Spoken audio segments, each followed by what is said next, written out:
Hey everyone, welcome back to Corporate Decoder, the place where we try to make sense of the jargon in all these company reports so we can all get richer or at least not lose our shirt.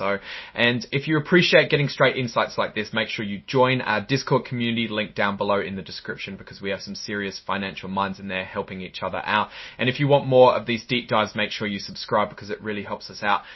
Alright, today we're diving into Gyre Therapeutics. Their latest quarterly report for the period ending June 30, 2025 gives us a look under the hood of what's happening in the world of biopharma. And let me tell you, it's a mixed bag. Let's break down the numbers and see what story they're really telling us.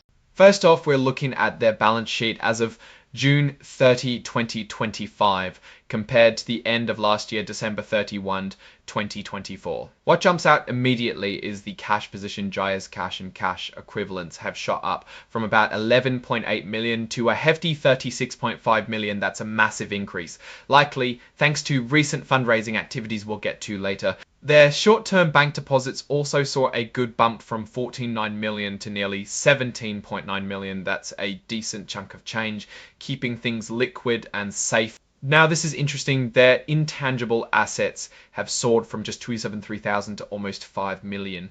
This huge jump is directly tied to acquiring technology rights for a drug called Etorel, a move they detail later as part of their strategy to build out their medicine cabinet. On the liability side, their non-current warrant liability has dropped significantly from 5.7 million to just over 3.2 million. This usually means something good happened with those warrants. Perhaps they were exercised or their value changed favorably. While their current liabilities went up a bit from 19.5 million to 16.9 million, that's actually a decrease, which is generally a positive sign, meaning they owe less over the short term. But the biggest story here is the equity section. Gyre's total equity has grown from about 98.4 million to over 129 million. This massive jump is a strong indicator of increased investor confidence and potentially successful business operations. Now let's look at how they performed financially over the last couple of quarters. Their income statement tells us about revenue and expenses.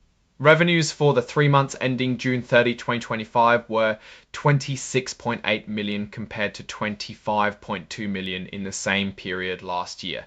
This modest 6% increase is good growth, but let's dig into what's driving it. Their cost of revenues also increased by 49%, which is a much faster pace than revenue growth.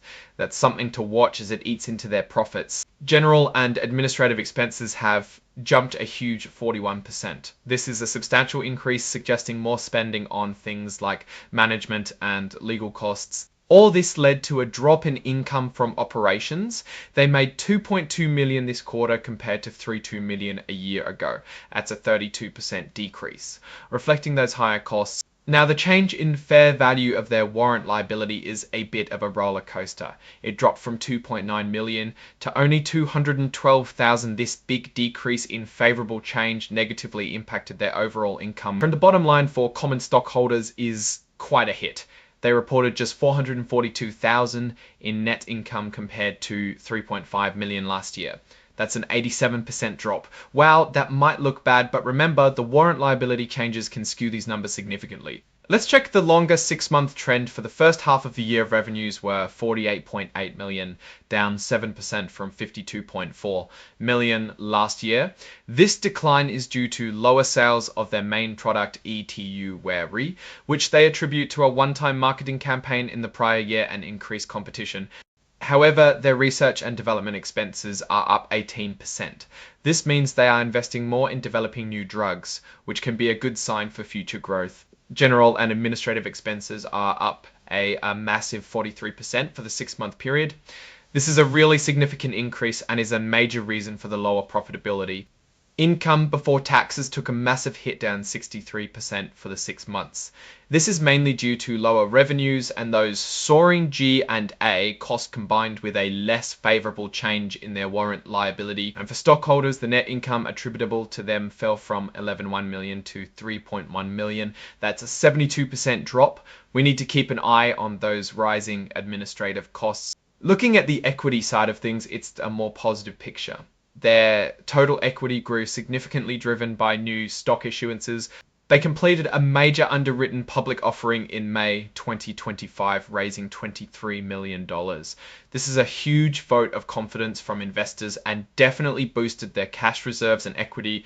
They also managed to raise about $500,000 through their at-the-market program. This shows they're using different avenues to bring in capital. Stock-based compensation is also worth noting. It's gone up significantly, particularly in general and administrative costs. This means a larger portion of their operating expenses is tied to employee stock options, which is common in this industry, but still impacts profitability. Basic earnings per share attributable to common stockholders are down from 0.4 to 0.00 for the quarter, and diluted earnings per share also saw a significant drop. This reflects the overall decrease in net income. It's also important to note that some potential shares like stock options and warrants were also not included in the diluted per share calculations because they would reduce the earnings per share, which means they would be anti-dilutive for this period. Now let's touch on commitments and any potential legal worries. They mention ongoing litigation, but state they aren't currently involved in any material legal proceedings, which is good news. They are also committed to significant future spending on research and development, totaling about $34.7 million. This indicates a strong focus on innovation and developing new treatments, which is key in the biotech world. They have a commitment for future payments related to Eterel IP rights based on sales, which could be substantial if the drug performs well. It's a gamble, but one they seem willing to take. It's standard practice for companies to present their financial statements following principles like US GAAP, and they do mention they've adopted some new disclosure rules, which sounds about as exciting as watching paint dry, but it's important for transparency. Gyre Therapeutics operates in two main segments, Gyre Pharmaceuticals based in China and Gyre in the US. Gyre Pharmaceuticals is their revenue generating engine with sales from ETURI, Contiva, and the newly launched Eterel. Gyre, on the other hand, is focused on developing hydronidone for the US market and hasn't generated revenue yet. The segment breakdown shows that Gyre Pharmaceuticals is the profit center, contributing $3.3 million to net income in the quarter, while the Gyre segment reported a loss of $1.8 million. This highlights the reliance on their Chinese operations for current profitability. Gyre Pharmaceuticals also holds the vast majority of the company's assets at $121 million compared to Gyre's $31 million. This reinforces where the company's value and operational focus currently lie. Scroll 17.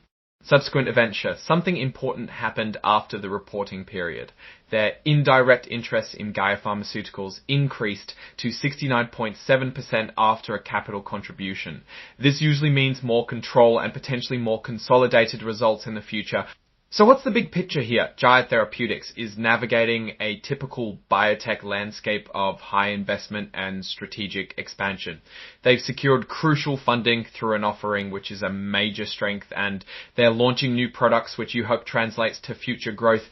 However, the rising administrative expenses are a real concern, especially when coupled with a drop in overall, and Contiva are positive steps they need to prove they can manage costs effectively to translate these new revenue streams into profits. The company's future looks heavily reliant on the success of hydronidone in the US market and the performance of their new drug launches in China.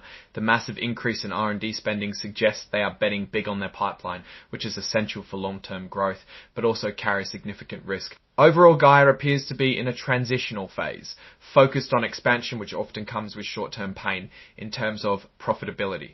However, the increased cash position from the recent offering gives them a runway to execute their strategy. What we really need to watch is their ability to control costs and effectively market new products to turn that investment into sustainable profit.